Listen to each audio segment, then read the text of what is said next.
Hello, everyone. Welcome to another forecast. This is Dr. Claire Moon, and we're going to be talking about the first 2 weeks of March 2024. Let me put the clock up here. This is the current time. It is February 28th. It is noon. It is, at least where I am, 2 degrees of Cancer rising. Happy Cancer rising, everyone, today. Let's see if you look to the right-hand side of your screen, there is a chat box there.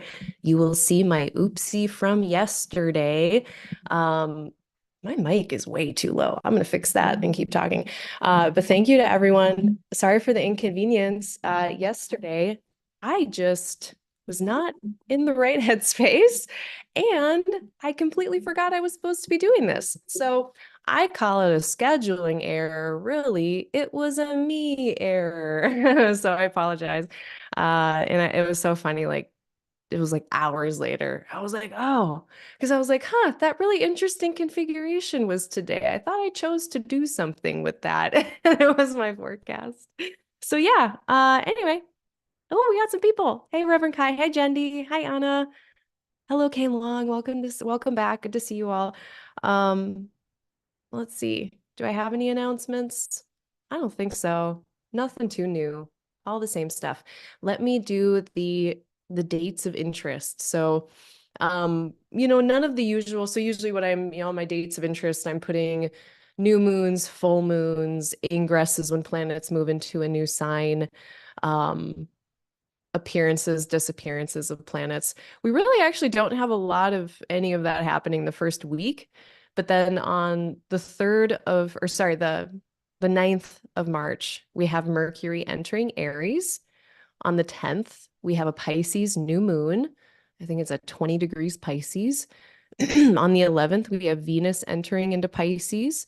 Mid-month, and this is where we'll about wrap things up today. On the 16th, we've got this Saturn emerging away from the sun, visible in the morning sky, depending on where you are. And then rest of the month, which we'll talk about in a couple weeks, sun entering Aries on the 19th. On the 22nd, Mars entering Pisces. And then we will get into next time eclipse stuff. And usually I don't like to bring in, stuff that's outside of the scope of the 2 week chunk, but I have a feeling that next time I will talk about both eclipses together because they come as a pair, and I don't think I'm going to separate them like that. So expect us to talk about both of those next time. Yeah, Kay, February was gone. I blinked and it happened. Both January and February were just super duper fast. So maybe this is a good segue into some reflections. Let me get my notes here. Get my wits about me. Oh, and the last time I was here, I ended up talking some philosophy. I believe it was my last forecast. At the very end, I talked about some of the best ways to use astrology and less skillful ways to use astrology, both of which I do and know very well. Um, and I wanted to actually start with a little bit of that because I do like to mention like how it is that we use this information today for our best purposes. And part of that is, if you know me, I mess with that Hellenistic stuff. So we're using the rising sign. So if you don't know your rising sign, I recommend using the Chani Nichols app, of course, because they use whole sign houses as their default setting. I do use more than one house division system. I'm not just a single house division system person. However, I do like whole sign houses. So, that's kind of why I'm biased. I love Chani's stuff. But go there, pull your chart up, and you should be able to find your rising sign. And then what that allows us to do, why that's important, because of course the sun and the moon are always important, and the whole chart is important, and it's never just about one thing. But if we do know the rising sign, then that will place all of our house topics. So for instance, this theoretical Cancer rising person, they have Leo in their second house of money. So then I know, okay, when stuff moves through Leo, affects the sun specifically for this person, it will talk about their money. So for money, I'm not looking at Venus as a planet of value necessarily for this particular Cancer rising subset of people. I can also use the sun in Leo. So then it gets really much more specific. And that's how I kind of am thinking about things as I'm talking with these forecasts. So that's thing one. And then thing two, and this is more the philosophical kind of rant soapbox I went on. It was a gentle one at the end of the last forecast, but I'm going to start it off with a quote. And this is about, to long story short, it's about having humility. So, and this practice has limits. So I can look at the kind of fuzzy shape and outline of things. I can't tell unless I'm looking at like a specific context in a specific person's life. It's really hard for me to know, with a lot, like 100%, it's impossible to know with 100% certainty what's going to happen.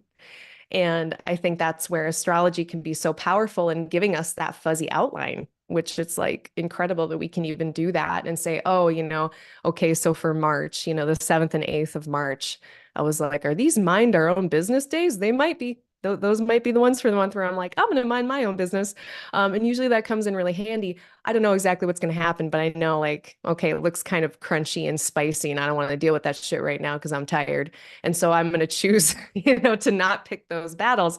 So it's really helpful that way. I think astrology can also be really unhelpful when we start using it to make anticipation worse. We start worrying about the future and thinking up all these, hopes, dreams, fantasies, fears, nightmares that really may or may not happen. And we think that we're filling in details, with this great specific tool. And we might be, but we might not be. Maybe so, maybe not. So with that, Jane Hirschfield coming in with, she was talking about a place in Kyoto and where there's a rock garden. So she says at Ryoenji in Kyoto, there's a famous rock garden. Wherever in it a person stands, one of the 15 rocks cannot be seen. The garden reminds that always something unknowable is present, just beyond what can be perceived or comprehended. And that's something, that unperceivable, unknowable something, is as much part of the real as any other stone amid the raked gravel. So just kind of remembering that there's always going to be at least one thing, probably more, that I'm forgetting to take into account, that I'm not knowing I'm even forgetting to take into account. And I think it's not a cop out. It's not to say, oh, I could be wrong, so just don't listen to anything I say. Or, I shouldn't listen to myself and anything I say, but also knowing there are limits to this. And so if we find ourselves, or if I find myself getting a bit tense about things or getting a bit, maybe not using astrology as skillfully as we could be otherwise, yeah, it's a good thing to remember. There, I'm going to step out down off my little soapbox and let me see if there is a couple other overall thoughts I had from the month. Big signature for this month. Actually, before I get to that, reflections. That's what I want to do. We're still kind of in the midst of this Cazimi business yesterday and today. Yesterday was more the Mercury Cazimi day. And I did have a lot of downloads, my friends. It was not a fun day for me, to be honest. My brain was just not feeling great, as I was mentioning before. But there were some like solid insights, but it was pretty emo. So I kind of knew it was like, there's certain moods we get in where we know it's like, I probably shouldn't trust everything I'm thinking about today. I'm going to sleep on these thoughts for a few days and see how I feel see how I'm feeling maybe when Mercury gets into Aries, maybe in a couple weeks, whenever that is. So, yeah, it was very insightful yesterday. Hopefully it was for all of you as well. Now today is more Saturn's time in the sun, literally. They're right in the heart of it. And so, as I mentioned last month, if you want to go back and look at what I was talking about with February 27th, 28th, in February part 2, Saturn Cazimi, it's a moment for Saturn to be purified, for those areas of our chart to become purified and reset by the fires of the sun. It's also a time of potential clarity around Saturn topics and around topics that Saturn rules. So Saturn topics we might be having clarity about today, maybe yesterday as well. Of course, I think this is all kind of entangled, but yesterday, today, probably tomorrow, maybe this whole week. Saturn topics, standards, rules, rubrics, of course, being balanced with how critical we are. Being critical is really necessary, but we don't want to overdo it.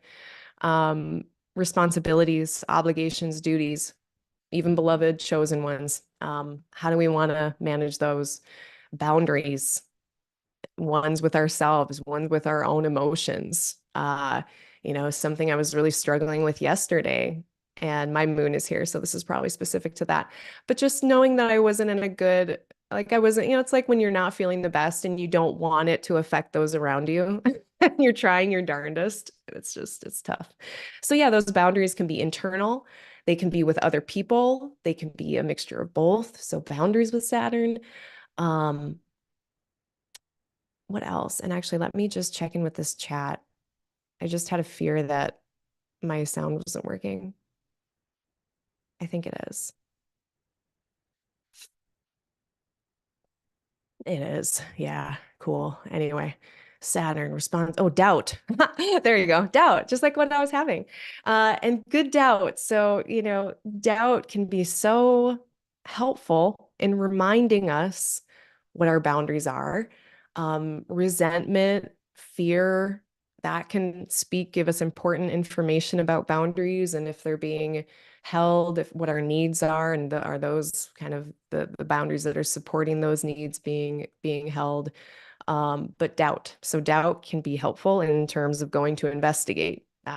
Was my sound on? I went and I looked and I found out that it was. And then I go on feeling better about my life and having more information. Other doubts, though, stewing in them, just steeping around in doubts, kind of just playing with them, hanging out with them. It can just be kind of, I don't know, it almost starts to get into more aversions of other things. It's like, what am I resisting moving forward on? What am I resisting deciding? What am I resisting acting on? That has me just kind of hanging out in doubt land. How can I more channel Mars and do the action and the decision and all of those things? So yesterday might not have been the day. Maybe today is not the day either. But looking at those doubts and all of the helpful information that can happen and then in there. So again, those four things with Saturn were, I don't remember the first one, boundaries, responsibilities, duties, doubt, structure, rules, the kind of standards that we have in the Pisces area of our chart. So just using, this person as an example, this Cancer rising individual, maybe it would be about their ninth house, maybe about some higher education or advanced education, maybe some continuing education path. Maybe they are an astrologer and they're having doubts about astrology. Maybe they have long distance travel as a topic in their life and they're doubting that or finding roadblocks, delays, challenges around that. That's another thing. These 2 days that we're currently in right now could really be about. It's so funny. That's like right at the top of the sky where I am. I guess I was meant to be here right now talking about this shit. So yeah, I mean, Neptune is kind of making things uncertain. Neptune adds that bit of, not only hope and dreamy fantasy, but also expectation, and all of the challenges that go along with having expectations. And even cynical concerns. Oh, it's not going to work out, or imagining the worst. It can that's where I think it can get really emo in here. So that's there too. And with this, so it's like, oh, and this too, and this too. I always remember Ram Dass. I always like have his voice in my mind saying, and this too, and this too. It's like, yes, doubt. Oh, and uncertainty. Um, that's something that's really helped me. I'm having Neptune over my moon, been having Neptune over my moon. I think it's finally separating for good, but it's been a couple interesting years. And part of my way of dealing with Neptune stuff, and maybe this will come in handy talking about Mercury being with Neptune this month and just everyone, I guess, being with Neptune, is just being with confusion. Like I never realized that that was an option. I think my South Node Virgo was like, "Oh, we must fix everything. We must figure out everything all the time, and everything must be, put it back into order, and we must fight entropy." When really it's okay to just be like, there's confusion. And not to, it doesn't have to be escapism. Just say, "Oh, I'm just not going to deal with it then." Or I'm not going to do anything about it eventually. But I think just being with, oh yeah, there's confusion here too. I'm confused, like, or there's confusion. Um, there's something about just acknowledging it, saying out loud, and just being like, all right, and just loosening a little bit on it. So that might be a helpful thing for us to try to practice this month. Um, yeah, as far as other reflections, I don't have too much, just other than this month and last month have been so fast. So now some overall thoughts for the month. We are going to get, big signature of Mars square Uranus. That's going to be pretty much present all of the next 2 weeks. We will eventually see the other side of it before March ends, but Mars-Uranus squares can be a bit frustrating, a bit just inconsistent in, the pacing of things. It's just jaunty and it's not smooth. It's not a smooth time. It can be kind of a disruptive, spicy time. And when I say spicy, I mean there can be, again, just quickness of speed. There can be irritability, irritation. There can be frustration. There can be sudden bursts or sudden requirements of effort all of a sudden. There can be sudden lurching forward, maybe in progress, but then, usually with that comes a bit of chaos sometimes. So, yeah, I would say, if I could choose a time to have a smooth, peaceful day, week, it's not always when Mars is square Uranus. So that is a big signature of this month. Another big signature in the month is Mercury with Neptune. So, I'll name out more specific days, but certainly these first 2 weeks of March, I think we're going to want to enact some loose Mercury retrograde protocols. So Mercury retrograde protocols, details are not super easy to find. So be extra cautious about reading fine print, about asking really good questions, asking more questions than you think you need to ask. I guess with commerce, buying, selling, also with communication, travel, any of those things, we just need to be extra kind of thoughtful, intentional, I think just slow about, and also trusting our intuition, because that's what Mercury is really strong with right now, is that nonverbal kind of and all of the metaphysical kind of ether ways of knowing things. Mercury is really good at that. So trusting our intuition on things as well, while we are also doing our best to kind of keep our material world shit together. I think that's the sweet note with that. Under scheduling, under promise, overperform, that like it comes from my corporate days of like having to, well, not my corporate days, but when I was in pharmacy, I was constantly around like people in suits. And they were always talking about under promising and overperforming. And you know what? It's kind of good advice. So I love that when Mercury is like all the little like, I got to be at this place and at this time with this person. Try to do less of that. Booking yourself back to back to back on stuff is not ideal. And it's either we need extra time to deal with logistical fallout or emotional fallout in this case, or other types of fallout. So that's my big advice for this next couple weeks, is just maybe patience, giving each other the benefit of the doubt. Um, Really, great. Mercury's great for all the spiritual, intuitive things, but for these material world things, we need to be maybe more on the straight and narrow. And then I guess the last thing too, now we've got, as of today, right? Yeah, the sun should be getting on the other side of Saturn. And now we're going to have Sun Mercury on the other side of Saturn, moving away from Saturn. And that, I think, should lift the mood a little bit in general. I'm hoping it'll lighten things up. Anytime planets are moving right into the rays of Saturn, right into Saturn bodily, uh, it it's Saturn, all of the reminders about the challenge, about the delay, about the all of that is so loud and strong and in our face. And now that Mercury Sun is on the opposite side of that, I think that kind of weight of that responsibility, delay, challenge should be a little lighter. So I'm going to throw that out there as a nice thing about now going forward. Um, and really feeling a bit more Pisces-y, So what is Pisces? It's water, so it's going to be a more internal experience, a quieter, more responsive experience. We are, nocturnal signed here, so we're responding instead of acting and influencing stuff, of our own whatevers. Earth, water, they're going to be slower and just kind of respond to things a bit more. Um, a sign that is ruled by Jupiter.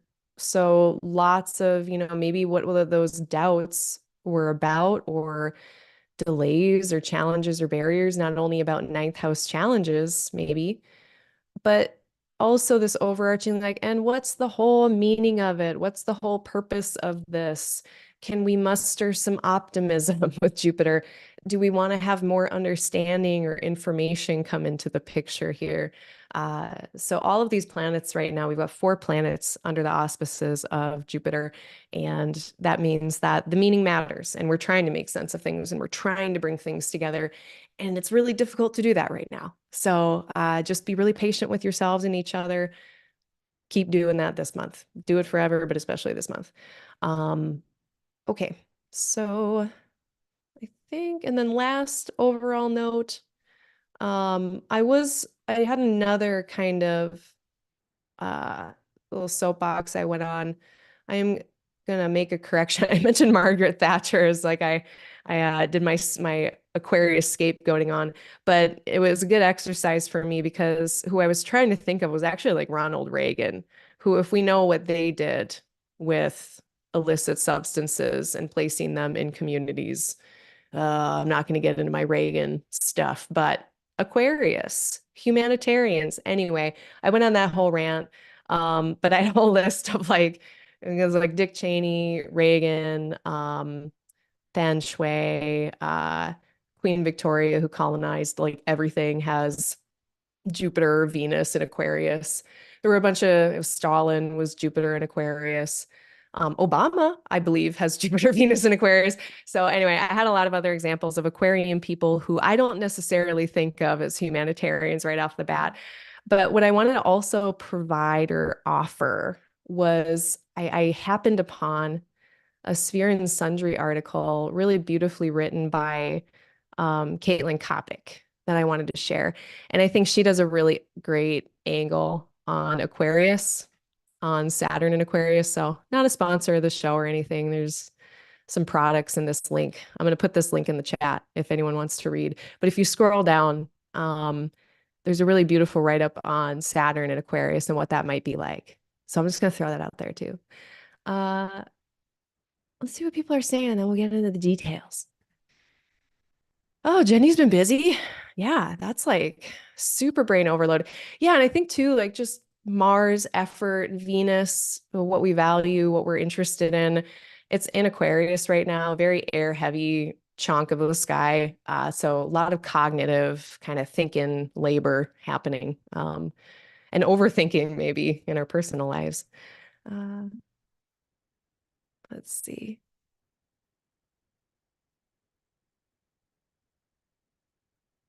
Yeah, I think that's it.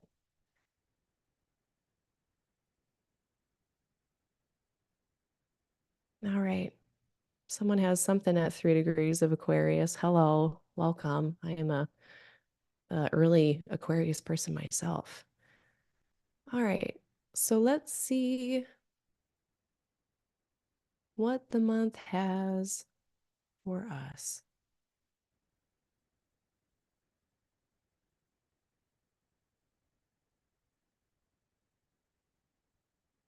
All right, the first of the month.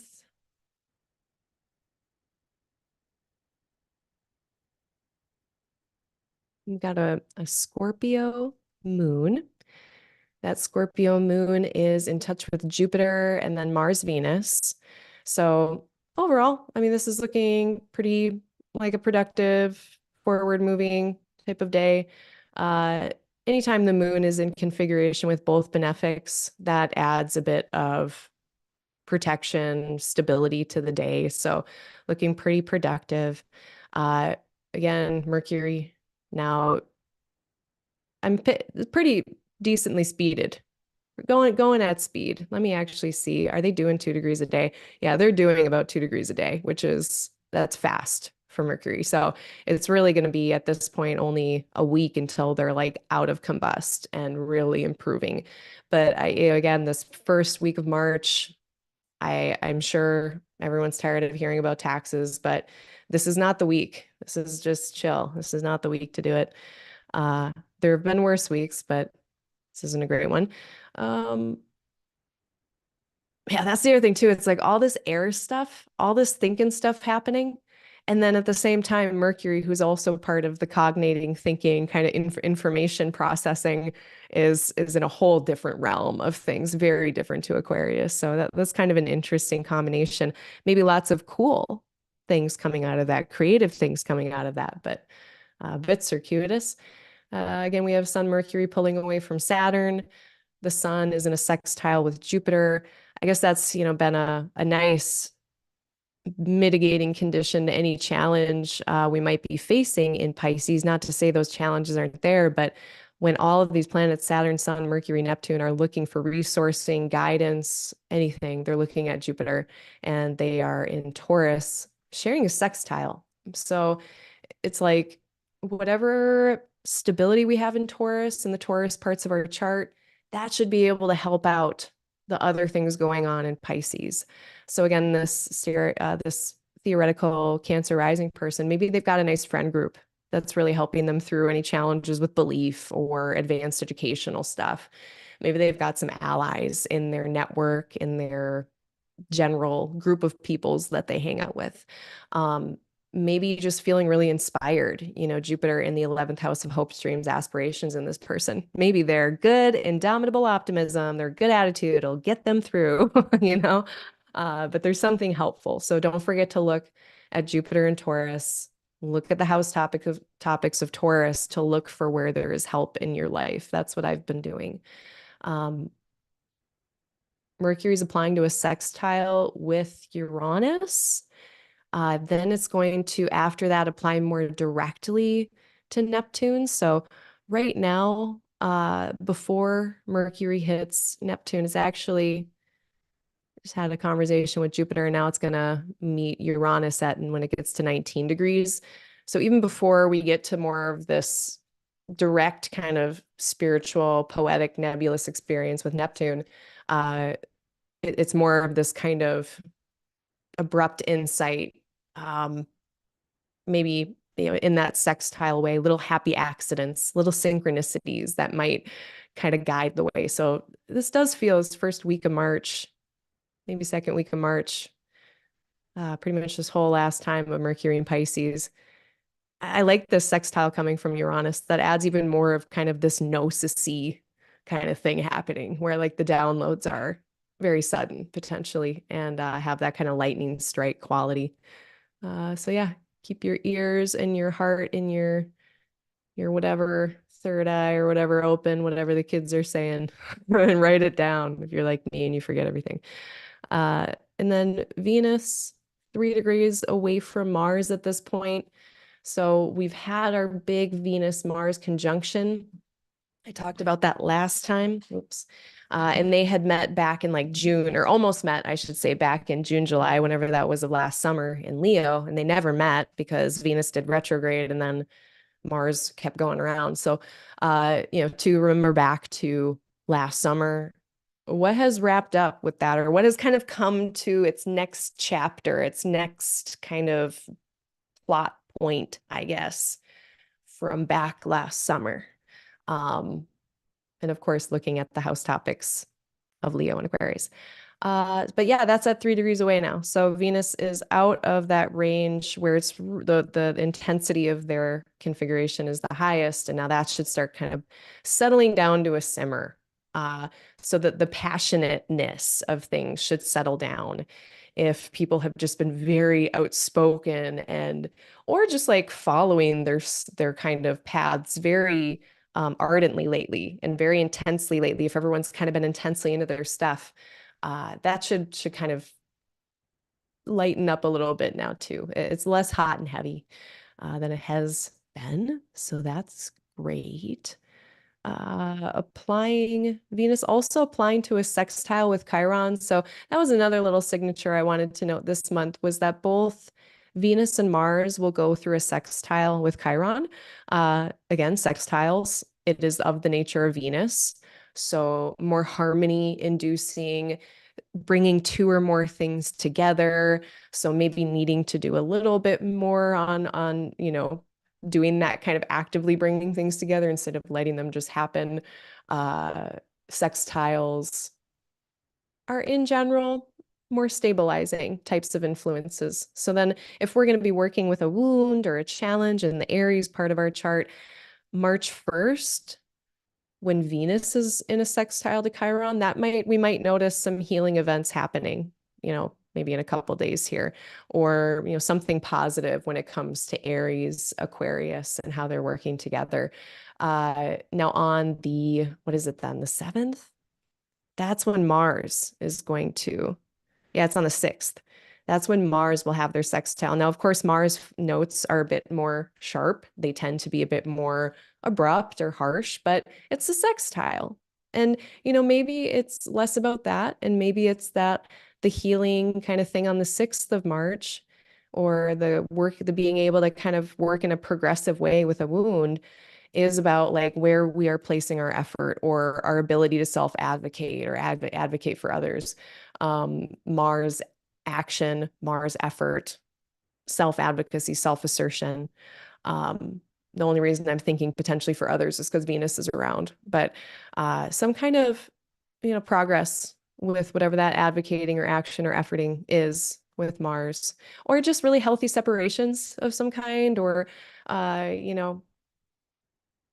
sometimes we have to cut away things. This might be a really good day for editing a project on the 6th of March when Mars is in a Chiron or in a sextile with Chiron, especially if I can imagine like I'm an artist and I have many mediums and like it doesn't matter which one it is. Like I get attached to like some idea about something. And then it's so hard for me to cut off parts of it. It's like, I can't cut out that whole paragraph. I can't, like I can't cut out these. When it was dance, it was like the certain parts of the choreography I just didn't want to let go of, even though it didn't work with anything else. It's just like, so this actually, like the 1st, the 6th maybe this whole first week might be a good week to work with projects that like you have to let go of some things in the editing process. Yeah. Um, I was just thrifting, maybe even getting rid of stuff or things that you value that aren't serving you anymore might be a good thing to do this week. If you are in the northern hemisphere, spring cleaning. Well, autumn cleaning, I guess, if you're in the southern hemisphere. Uh, and then, okay, so that kind of Mars, Venus business slowing to a simmer. They're both interacting with Chiron this first week of the month. Venus on the 1st, Mars on the 6th. Um, on the 2nd of March, then we have the moon applying to a sextile with Pluto. It enters into Sagittarius. So that'll be its first aspect upon entering Sagittarius. Um, then after that, square with Saturn. So the 2nd feels like a bit of a slowdown of a day, a little bit more of a somber tone, a bit more rational tone internally, externally. Bit cooler than the day before, maybe. And then on the 3rd, it's a last square moon applying to a square with Mercury. So I think if there is a bit of a slowdown on the 2nd with Mars kind of interacting with Pluto and Saturn, then the following day instead of Saturn, Pluto, the moon is going to be interacting with Mercury. And I think that'll be more of a quickening of pace. And then also Mars, Venus. So 3rd of March on Sunday, a little bit quicker of a pace if you want to try to align your plans with that. Whoop. Mercury's applying to a sextile with Uranus. That's also adding more kind of frenetic, activating energy. Uh, could be a day of insight, breakthrough, things of that nature. And then late into that day, we're going to get more, it's like late on the 3rd of March into the 4th. The moon is going to apply to Venus, and I think things might lighten up just a little bit. So we've got moon first applying to Mars, and then after it clears that, then it'll apply to Venus. And of course, that's always kind of a nice transit. So, later in the day on the 3rd and Sunday into Monday, the more globally east you are in the Eastern Hemisphere, that'll be a nice lightening up of things. Yeah.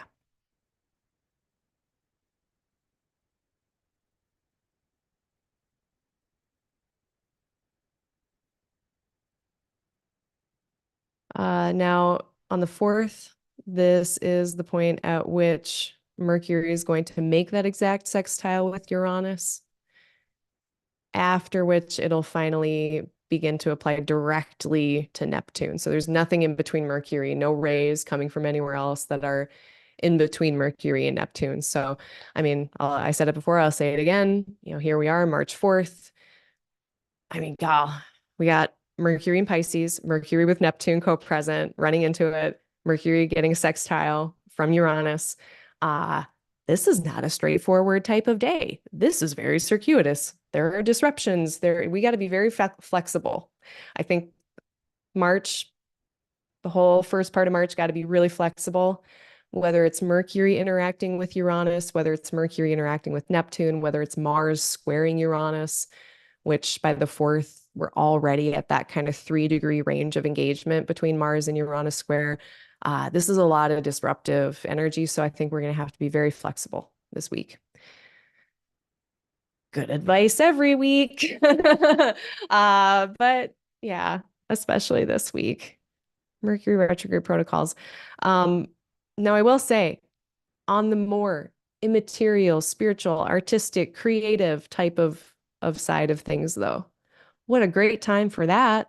What a great time for happy accidents of all kinds in, the art or spiritual space and the material space as well. I shouldn't act like that's not relevant, but it's just these types of thought patterns. And that's why it's called thinking outside the box, right? Like they've made this kind of othering, like the materialists have made this othering type of way of even talking about thinking in a different way. Oh, you're outside of the box, like, oh, what has to happen for things to get so bad that we must go outside of the safety of our enclosed box and think about things. So that is the type of thinking here. I mean, works very well. We need outside of the box thinking for all this material shit. But the material world does not accept that thinking as much. So that type of incongruency, that's usually what I'm tiptoeing around when I'm making this kind of false dichotomy, to kind of oversimplify things about, what is this useful for? What are the cosmic winds pushing our backs, toward? What are we getting wind and help with? What is the cosmic wind not at our back for? And it doesn't mean that you shouldn't be doing the hard out of the box thinking things and, fated wise, it's just going to happen, right? But then knowing, well, in this context, in this point in history, the wind is not necessarily at my back in my personal lived experience. So that's always kind of the question of what are the transits doing and what is the effect of that? But then this whole other huge second box of questions of what does that do in that person's life, in that context, in this timeline, in this culture, in this blah, blah, blah, blah, blah, blah. So yeah, so that's why I'm really as I give a forecast, I am putting a lot of onus on the listener to put a lot of dots together. And I also know that that's why, this isn't necessarily always a beginner-friendly space, which I am trying to figure out ways to make it more beginner-friendly. But like people like my mom can't just tune in and make any sense of this. You know, I do understand that there's some more kind of advanced kind of things happening here. So apologies if this is over the heads of some folks. I think there's so many things in astrology. Like I've been listening to all of my teachers over the years. And I mean, there's been times in my studies and still constantly when I run into things where I don't really understand everything they're talking about, but if I just sit with it for long enough and keep going over those same topics, it'll start to click. Kind of like how it took me 2 years of going outside and staring at the sky to kind of really understand how the movements were happening. I had to stare at it for a long time for it to make sense. So anyway, big ol' digression. We are at about the 4th or the 5th of the month, and we have a waning crescent moon. All right. At this point, moon is in Capricorn. It's waning. We're waning toward our Pisces new moon that we will eventually have. Uh, Mars is within 3 degrees of its square of Uranus, we mentioned. So there could be, just kind of this underlying tension or vibration of frustration in the air. So just throwing that out there for this week. Uh, Mars is about to sextile Chiron. I think the main thing that I like in this sky is that the moon is going to be receiving it's going to be in a nice trine with Jupiter. So, there's some tensions going on in the sky. There's some emo-ness, some difficulty with navigating boring life stuff. However, for a day on the 5th, the moon might feel a little bit optimistic, and maybe being able to leverage some material resources on the 5th, whether that's, your own resources, asking for help, applying for assistance, something like that. That might be a thing to do on the 5th. And then on the 6th, we get that Mars sextile Chiron. So any kind of, especially editing, this would be a day of cutting away things that no longer serve us, especially in the Aquarius parts of our chart for the benefit, perhaps, of our Aries bits, or maybe in the Aries bits for the benefit of our Aquarius bits. The moon is with Pluto on the 6th.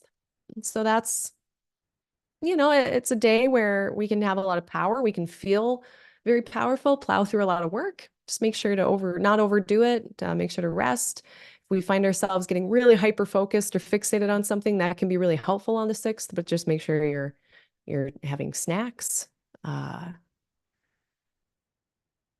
This is where I'm starting to wonder if we should be minding our own business a little bit more.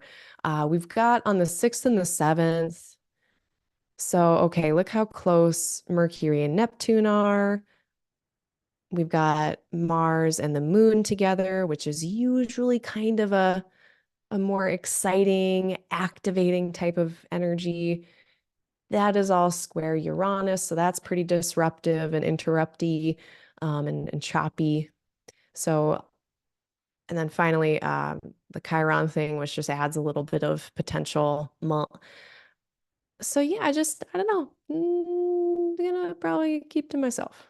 And then the moon is going to be applying to Saturn on the 8th. So that's usually more of a serious day as well. So yeah, like the 6th, the 7th, and the 8th. It's just kind of, yeah. If it feels a bit vigorous with some of the planetary aspects, but it's a waning moon, so it almost feels like we're trying to wrap something up or get something kind of together and finished. We're kind of putting in more effort toward finishing of things, especially things we maybe been thinking about a lot the last month or working on the last month. Uh, so on the 8th, Mercury gets past Neptune by about 10 a.m. Central Time on the 8th. So in the morning, that'll be Friday morning, maybe so then later Friday for the further east globally that you go, Mercury starting to separate from Neptune. I mean, still Mercury retrograde protocols, definitely until Mercury enters Aries on the 9th. So, but we're starting to get past things. Moon enters Pisces, confronts Saturn. Yeah, and then on the 9th, the two big things that are happening, we got a Pisces new moon and Mercury's entering Aries. So Mercury has been maybe not having all the understandings, answers, facts in a way that is like we can act on it in the real world. It's not that Mercury isn't getting information during this time that it's with Neptune. In fact, it might be getting a lot of intuitive downloads, a lot of intuitive information. Mercury might be just really kind of quietly putting things together. And I think once Mercury gets into Aries, that's when we get more of the acting on things or more dry analysis and dry considerations. So, I would say before March 9th, as much as, Mercury in Pisces is one type of challenge in some places, it's the next week is going to be really helpful in getting in tune with our deepest kind of core selves, especially with the topics in the Pisces parts. And then again, maybe more mid-March, starting to consider actions and how we want to place effort based on what we now understand. And I think this new moon in Pisces is also going to be a really helpful time to wrap our heads around everything we've learned the last month. So let's look at that. And before I do, let's check in on the chat.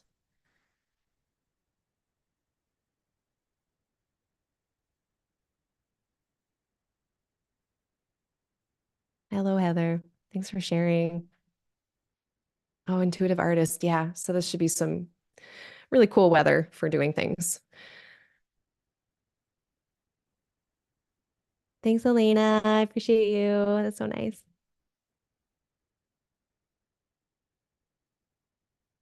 Oh, creating harmony. Congratulations on exact Saturn return.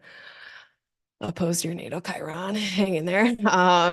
So it's all uphill from here, right? I don't know if you have any planets after that Saturn, but good job.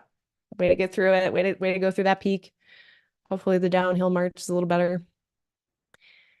Yeah, I kind of had just had my blinders on that March 25th eclipse, and I really did not realize that Mars was entering into a square with Uranus. I completely spaced that. And so when getting ready for this, I was like, oh, there is actually quite a lot of stuff to talk about. Yeah, actually, we sped over that too. So let's talk about that. So Mars is on the 8th of March. Mars is at 19 degrees. It is applying exactly to Uranus, who is also at late 19 degrees, looks like 50 minutes here, midday on the 8th. And this is maybe peak frustration, peak disruption, peak chaos. It could just be a general frenetic, kind of busy, activating energy that, maybe you're having to put your effort in a lot of different places and just feeling kind of scattered. It might have to be a lot of adjusting, flexibility, pivoting to kind of keep moving in a straight line. And there might be a lot of tension or a sense of urgency with whatever's going on. Look to the Aquarius and Taurus house topics. So for this Scorpio rising person, this would be between their 4th and their 7th. Perhaps, something is interrupted with a partner because they got to do something at home. Maybe there was some kind of action that needed to be taken in the private life or the home, and they had to cancel their clients for the day. That would be a 4th, 7th type thing, or they had to cancel plans with their partner or something like that, or interrupted their partner's day because then they had to jump in because of the home thing. So there's, I can imagine so many scenarios. Just use the house topics to kind of play around with the type of efforting or scenarios around efforting that could happen. But yeah, that's the 8th, really peaking there. By the time we get to the 9th on Saturday, March 9th, Mars is going to start separating from Uranus. It's still really close. So essentially just pretty much the same deal on the 9th. Did that really just skip 2 days? Are y'all seeing that? That's so weird. Huh. Every once in a while, software does weird things for me. But there we go. That's better. Um, hmm. Yeah, that was so weird. Okay. So Mars, square Uranus, it is still kind of the thing. So we're going to be having a new moon in Pisces. Oh, I mean, my first instinct is like, chill. Let's chill so hard. Let's slow down so much. But that is not the message from the rest of the sky. So I don't know how chill of a Pisces new moon this is going to be, moon with Neptune day, because the rest of the sky, we've got Mars Uranus square, and on the 10th with or 9th when Mercury enters into fire and is in a trine with air Pluto. So that all is very activating and busy. All the while, there is a little bit of a quieter note in Pisces, our monthly, every 4 week little reset button that's currently happening in Pisces. And it's happening in the third decan that is ruled by Mars if we go by the descending Chaldean order of planets. So, what is it to have that? So, we'll talk about that a little bit. Let's see, did I miss anything else? I don't think so. I guess before I talk about that new moon, let me just talk about Mercury really quick here, moving into Aries. So again, they're just gonna pick up so much dignity being out of Pisces. They are away from Neptune now, at least by sign, very kind of close, but it feels like just being underwater and how all of like the vision and sights and sounds are all kind of distorted underwater a little bit.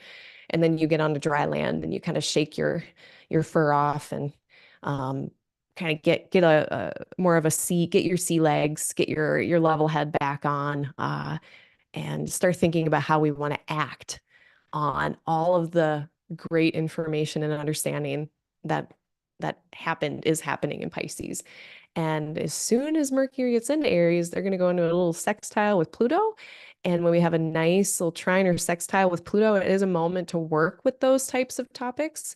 So if you are dealing with any power dynamics in your life, any kind of Plutonian challenges of even internally with yourself, like about control or kind of fear around losing things and kind of that tight grip that can come around that, around the 9th and 10th, once Mercury enters Aries, that might be a decent time to think about those things, communicate about those topics with yourself or with others, or plan around those topics. So good time to work with challenges there, or just patterns. You know, if you see those kind of ingrained patterns that are seem pretty stuck, Mercury could investigate those patterns probably very well around the 9th and 10th of March.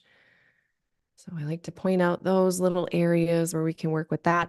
And note too, I looked at the benefic malefic enclosure calculator for this month on AstroSeek. There are no lunar benefic or malefic enclosures until the 16th of March. Now, one thing I was kind of curious about, and this is more just me kind of fuzzily like squinting and looking at the sky. I know Venus isn't technically and like a malefic enclosure in terms of like she's in a different sign. And, eventually she could be in Pisces. But for now, I mean, at the same time, it's like, is anyone interrupting? I mean, Mercury, no, they won't be. But anyway, if I look up in the sky, regardless of if it's sign based or not, like they're in aversion, they do not share a sign based aspect. If I look up in the sky right now, I'm going to see Mars, Venus, and Saturn, and I'm going to see Venus squished in between Mars and Saturn. So I can't help but think that,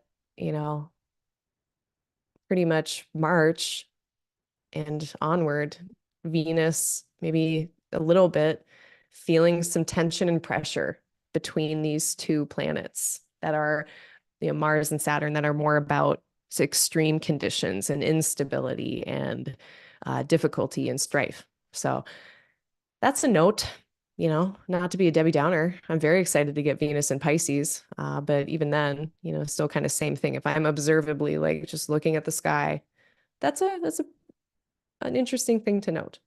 Granted, I suppose I wouldn't be able to see Saturn. So that probably changes the delineation a little bit, but I'm gonna keep with that little vibe check. That's a vibe check. That's not based on technique. That's based on my own bullshit. Uh, so don't worry, I will call it out when I'm definitely not doing things based on the technique that I know.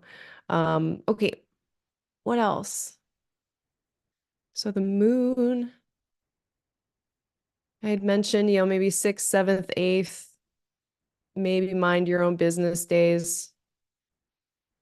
Then we're getting Mercury moving into Aries and this Pisces new moon. Okay, so Pisces new moon at 20 degrees, I think it is, yeah, 20 degrees, 16 arc minutes of Pisces. So we're just dipping into that third decan.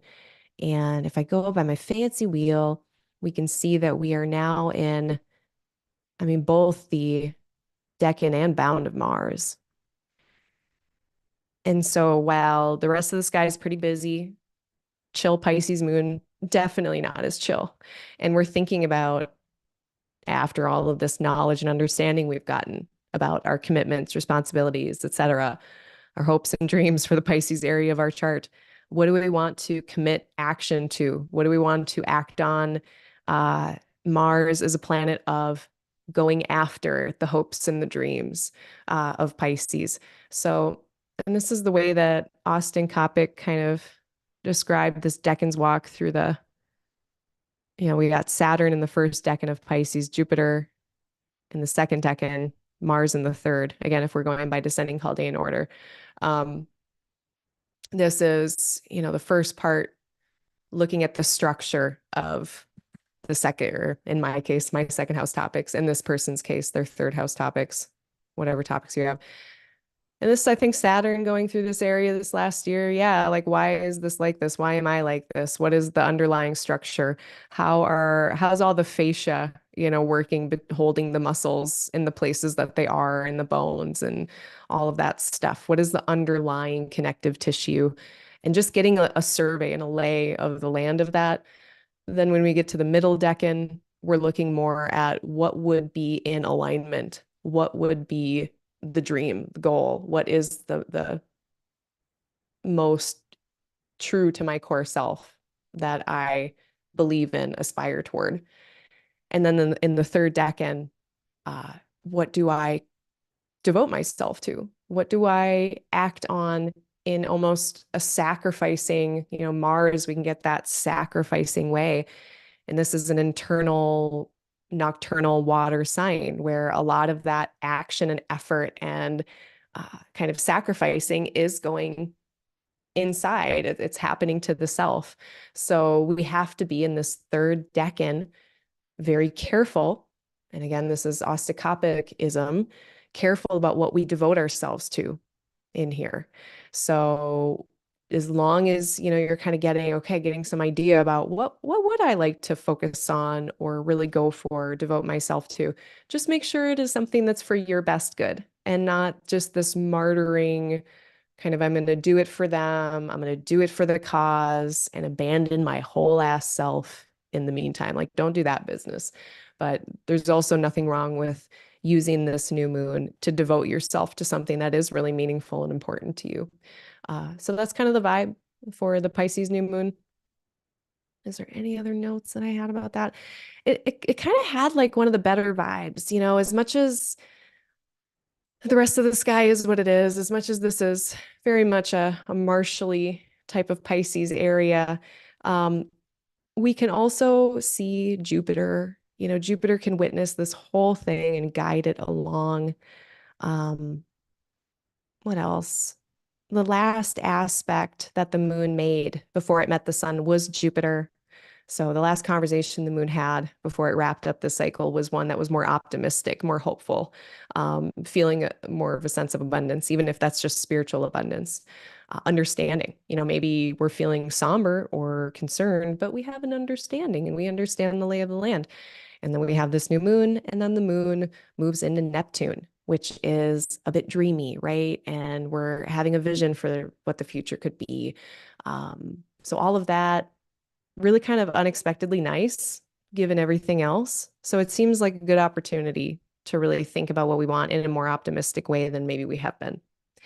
At the same time, not being overly optimistic and devoting ourselves to martyr causes that are going to have us in trouble later. So I think as long as we're having Saturn really holding the boundaries firm that need to be had, I think that's kind of the secret recipe of this too. And then after that, the speed picks up because the moon is going to do its little conversation with Neptune, and then it's going to be going into fire and meeting Mercury, and then that sextile with Pluto. So then getting into that more like action steps and fieriness and more of that dry rationality and quick action on things. All right. So yeah, on the 11th, 10th, 11th, pace picking up a bit. And on the 13th of March, moon going into Taurus, going to be with Jupiter. So pace slowing down again, maybe a little bit on the 13th. It is going to hit Uranus and bump into this Mars-Uranus square, though. So the 13th looks more chill than the 14th. The 14th, the moon is going to end up meeting Uranus, which means it's also going to be having a square with Mars. So, maybe this would be like where I live. I'm going to say the morning. So like Central Time. Yeah, Central Time, morning, all the rest of the more Eastern time zones, Eastern hemisphere. That's going to be afternoon and maybe even like late in the day on Thursday. Maybe mind your own business. That's my other mind your business day. Maybe, be flexible. You might have to be flexible. You might be forced to be flexible. So there's that. Let's back up. Venus went into Pisces. We got to talk about that. Yeah, March 11th. Is that what I said? Yeah, March 11th. So Venus enters Pisces, and again, what a big improvement in dignity. Mercury's had a bit of an improvement just getting out of their under-resourcing, and now Venus also getting out of this under-resourced place and into a very resource place. So I would say, March 12th, now we're kind of cooking with gas here a bit. Venus in Pisces is said to be exalted. So this is like she is the guest of honor, we can say. She is like a traveler, and this is her vacation home, and she is kind of given all of the amenities that she could possibly want without much of the responsibility of tending a home. So when Venus is getting its help from Jupiter, and Jupiter loves Venus, and now they're also, I'm noticing this now, they're in this beautiful mutual reception kind of situation. So Jupiter is in Venus's house and Venus is in Jupiter's house. So, I mean, if you can just look at the house topics between Pisces and Taurus, March 11th through, March 11th through, March 11th through April 4th, that is a time to get those places working together as best as possible, or kind of squeezing the juice from the combination of those two areas of life.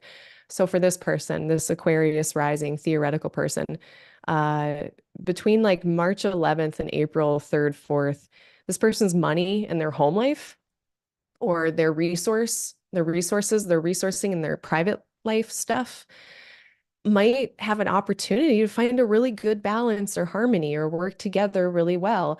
So this person's, maybe their resource of time and being able to put that into their private life, or this person's money, being able to put it into their home, or uh, using their resources to be with family or something like that. All of that could work actually very, very, very well. So that's nice. We like to see that. Uh, get out of there, Mars. You're not there yet. So again, March 11th, we get Venus into Pisces, super well resourced. That also is improvement, and I should have said this before too. So March 9th, Mercury gets a little improvement. That also is an improvement for the Gemini and the Virgo areas of life. Venus, she's getting an improvement on the 11th, which is also an improvement for the Libra and Taurus areas of the chart. So we can see like these two ingresses of planets have ramifications for four other buckets of life topics, which could be like 50 things. So it has a big influence on a chart when planets move into a new sign. So check that out. I know she's with Saturn. They get along at least somewhat. I know they don't have everything in common, but we got to remember that Saturn is exalted in a Venus sign. So they can definitely do some things together. When Venus and Saturn get together, they really start to look at they use that serious lens. They start to seriously look at relationship, at what they value, at their values, and am I in alignment with what I care about? Am I doing the stuff that I say that I care about? Am I acting on the life that I actually want to live, or am I avoiding that or whatever? Uh, all these serious conversations about commitment. I can see really beautiful commitments coming forth here, a realigning of commitment. And, as like anytime a long-term relationship happens, there's going to be times when we need to have conversations, maybe even really tense ones, about coming into alignment with values and like, are we actually on the same path? Are we not? Blah, blah, blah, blah, blah. So mid-March, we really start to get into that kind of vibe of things with Venus and Saturn together. It's a good time to audit your Venus topics, audit, you know, what you value, the kind of things you're bringing into your life, whether that is people, things, experiences, foods, vices, Venus's vices. This could be a very serious conversation about all of our vices, including the internet. Don't forget the internet. But yeah, Saturn's really weeding out things, a little sacred weeding out of things, a sacred rejection of certain things in order for us to be closer to what we value. So really enjoy Venus being more resourced. There are still some serious things for her to deal with once she gets in here. And again, it'll be kind of, I think, kind of diffuse throughout life. But if you want more specific clues, look at the house topics that Venus is in charge of, Saturn's in charge of, your Pisces parts are in charge of, or influencing, I should say. And that'll give you some clues. So what else about them? They're no longer really dealing with Mars for the moment. That will eventually change, but for now, Venus is not dealing with Mars. Uh, yeah, that's all I have to say about that.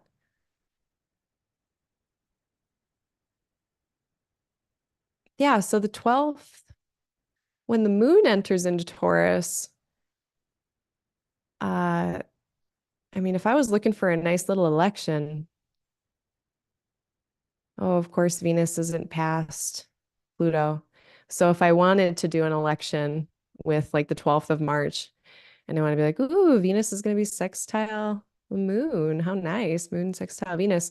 But then moon is also running into a square with Pluto. So that kind of puts a weird tone on it. But outside of that, the 12th does have some nice notes to it. I don't know what the final sound will be, but there's some nice notes, and Pluto adds some of its weird ones. But yeah, 12th overall decent day. 13th again, moon kind of in this more stable area, but runs into this very unstable bump in the road when it runs into Uranus and Mars square. And that's again later. Looks like, what did I say? Whatever I said earlier. Yeah, that'll be like late on Thursday, the 14th. And then last thing I want to talk about, so the moon is going to enter Gemini after that. And this month we get a little bit of a break because usually when moon enters Gemini, the first thing it's running into is this overcoming square from Saturn, which is pretty harsh. Instead, the first thing it's going to run into is actually Venus. So that will soften it a bit. That being said, right after that, then the moon experiences that same square with Saturn that we have been experiencing every time the moon enters Gemini. And then we will get that malefic enclosure. You know, it'll moon will apply to Saturn, and then after it passes Saturn, its next aspect is Mars. Now it's a trine. So on the 16th of March, not the worst malefic enclosure of the moon ever. A moon moving into a trine with Mars is not, I'm not super concerned, but it's not like the most comfortable, chill, relaxing day. So, just know that that's coming after that.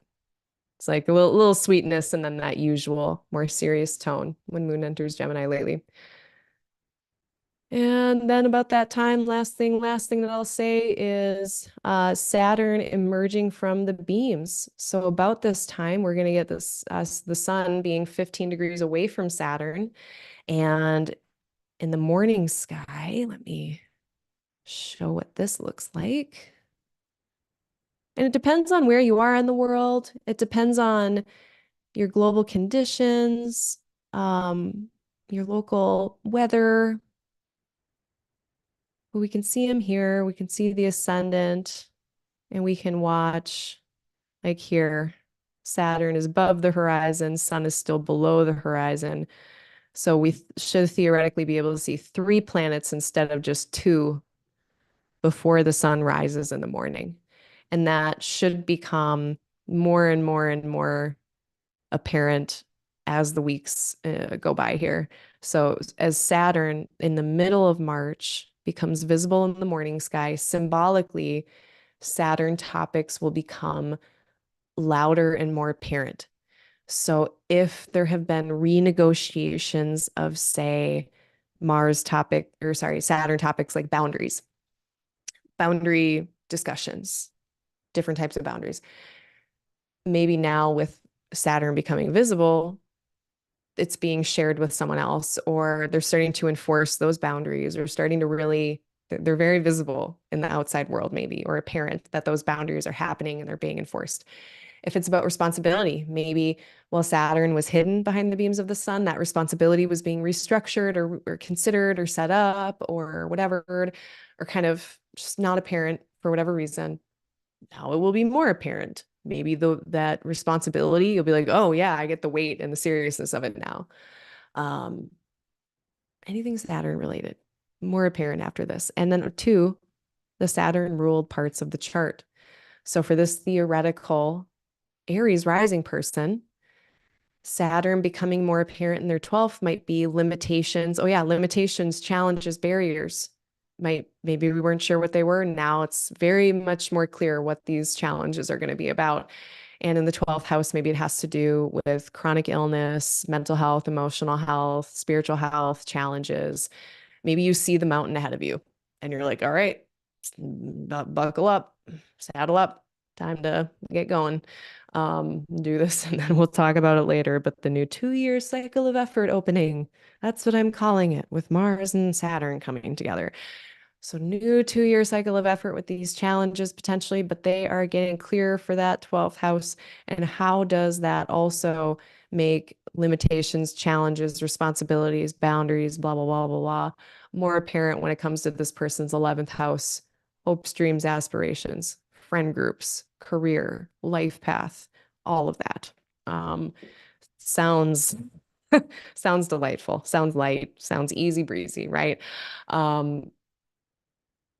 Saturn is becoming visible in the middle of the month.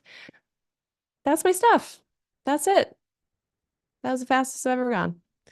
Uh, all right. I know I didn't go over everything. So last call, any transits or configurations or anything we didn't look at that you would like to? Oh, void of course moon. Sure. Hi, Michael. Hey. yeah, let's look at that. So it depends on how I'm going to cheat. So, well, it's not cheating. It's using my tools. Void of course, moon. Yeah, I totally spaced looking at those actually for like the last several months. Thank you. There's so many. Clearly, it's not on my little rubric I have for myself. So I personally like to, I'm just going to share my screen with y'all. I like to use major aspects. I'm going to use the traditional planets because I'm that bitch. And then I also like the Hellenistic, like within 30 degrees thing. Okay. And that usually is these really long ones that you hear about. It's kind of like it usually is these. Okay. Yeah, here we go. So is this the one, Michael? Is this the one you're talking about? Let me check back.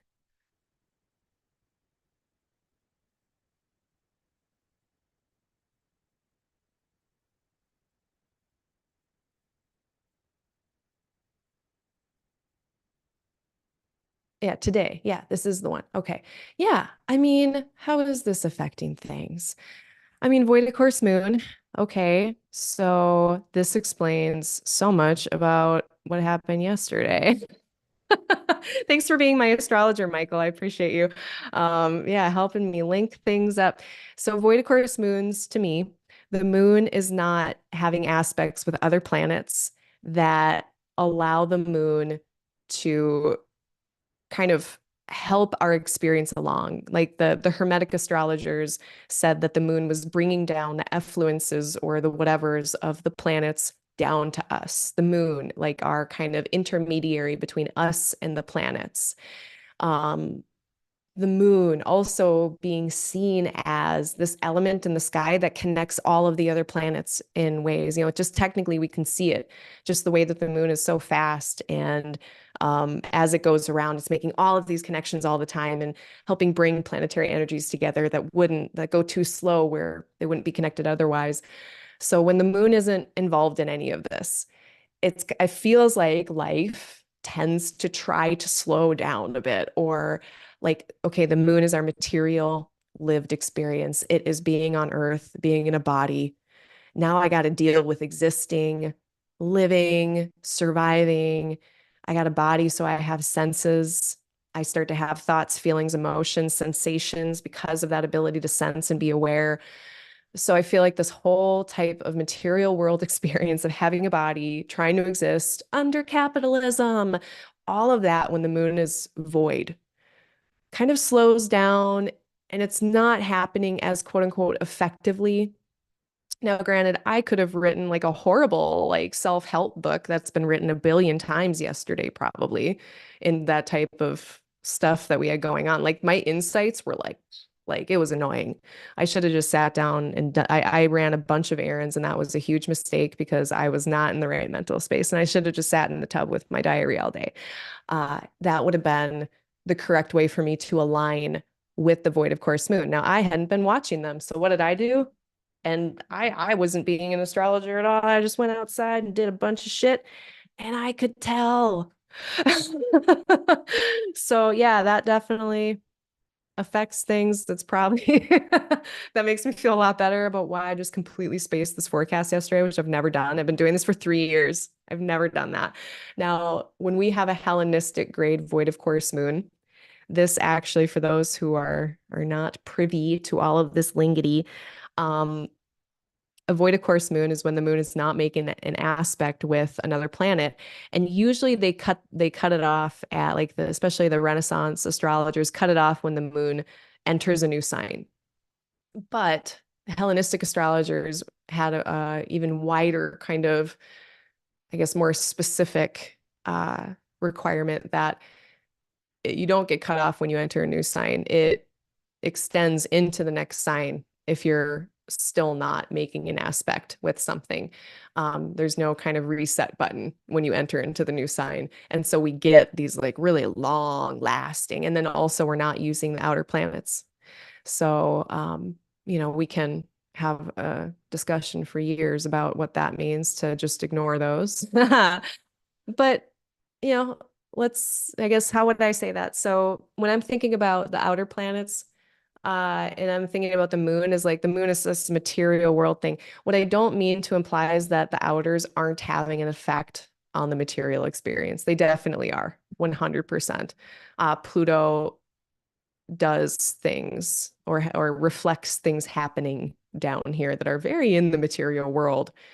Um, why I don't like to use them is because I think they're so slow and they are more generational or population based.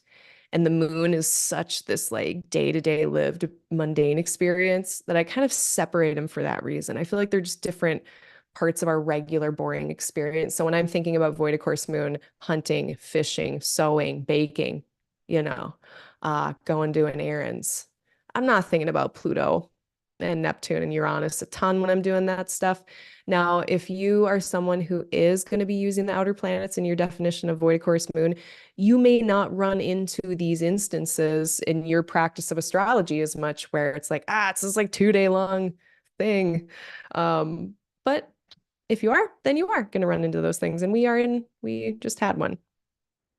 So there you go. Yes. Short answer, yes. Thank you for bringing that up. I gotta like make myself a note about that. I don't have pens anywhere. I need a checklist. When in doubt, we make checklists so we don't forget stuff. Uh, what else? Let's see.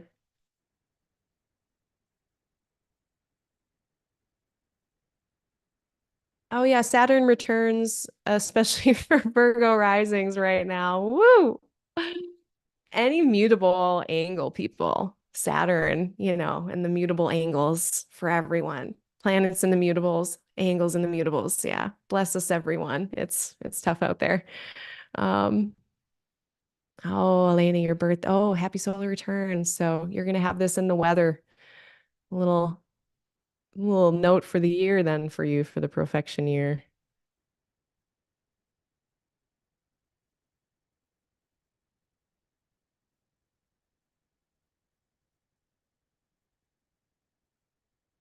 Yeah. Okay, let's see. I think that's all I have. Let me check my notes one last time. I thank everyone for your contributions. Thanks for all the comments and the sharing. Love it. Don't love to hear about all of our suffering, but the more the merrier. Um, yeah, so I guess just I'll just say the dates of interest again. So Mercury entering into Aries in about 10 days. Uh, Pisces New Moon. Venus entering into Pisces in about 2 weeks. Then we got Saturn emerging. And then it's going to be much more Aries flavored after that. So I guess, maybe last thing I'll say is, if things are slow right now, I always like to remind people right before Aries season and like Aries time, like stuff gets a lot faster. So enjoy the slow pace now. It's not going to be like this forever if that is the case for you. Yeah. Well, thank you, everyone. We appreciate your time. Appreciate your attention. I will be here again for the question and response time. That's going to be actually the next forecast is first. So on the 13th, on Wednesday, March 13th, 6 p.m. Central Time, 7 p.m. Eastern Time, we're going to do part 2 of March. And then on the 14th of March, on Thursday at 7 p.m. Central Time, I'm going to be doing my monthly question and response on YouTube Live here as well.